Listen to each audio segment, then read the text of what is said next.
Sir ये 543 seat है जिसको बढ़ा के 850 किया जा रहा है और ये 16 तारीख को ये बिल पास करने के लिए लोकसभा में इसकी आलोचना है। 2026 में कंसेंसस होना था, कंसेंसस होने के बाद डिलिमिटेशन होना था और वुमेन बिल तो पहले ही पास कर दिया गया है 2023 में, सर्वसम्मति से किया गया है।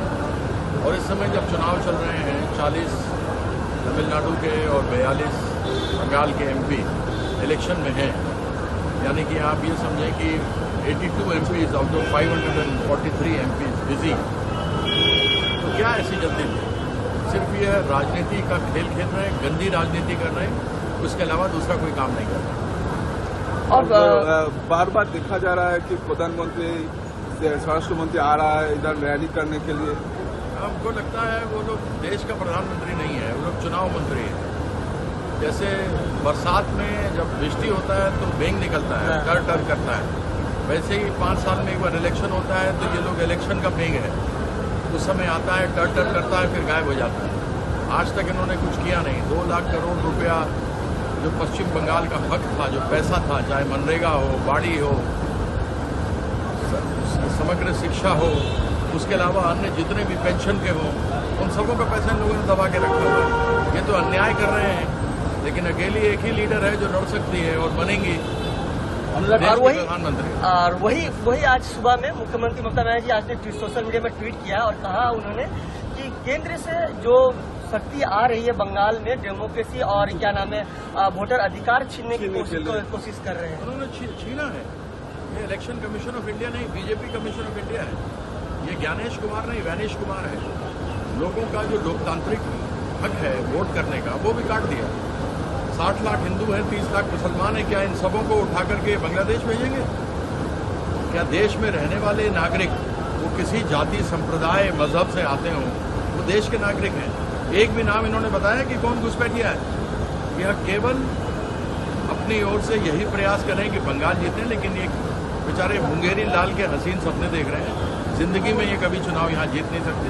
ममता बंदोपाध्याय को लोगों के दिल से आप नहीं निकाल सकते। अनुराग ठाकुर बोल रहे हैं कि यहाँ पर महिला सुरक्षित नहीं है। उससे पूछिए, उसके हिमाचल में सुरक्षित है? अंकिता का क्या हुआ? उसको मार दिया गया, रेप किया गया, मारा गया, जहां पर उसके साक्ष्य मिटा दिए गए, जितना एविडेंस था। अनुराग ठाकुर से जरा उसका भी तो जवाब पूछ लीजिए। ये घृणित कार्य है, जो भी करता हो, किसी के माथा पर नहीं लिखा होता कि वह एक रेपिस्ट है।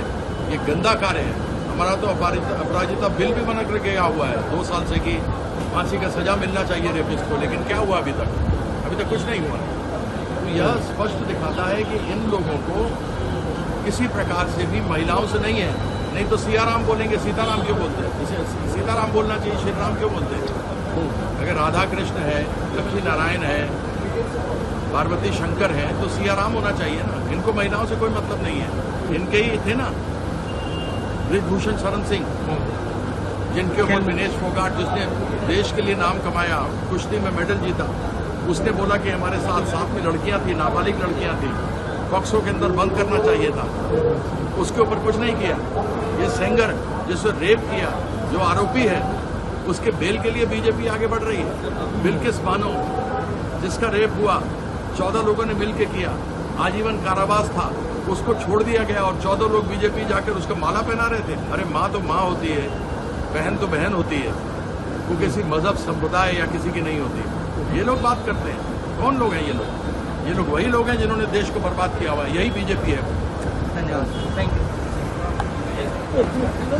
गर्मियों की छुट्टी होने वाली थी, मेरे पापा आने वाले थे, तो हम लोग सभी खुश थे। तो मैं एक बेड पे चढ़ के डांस कर रहा था, लेकिन वो पहले ही आ गए। प्लीज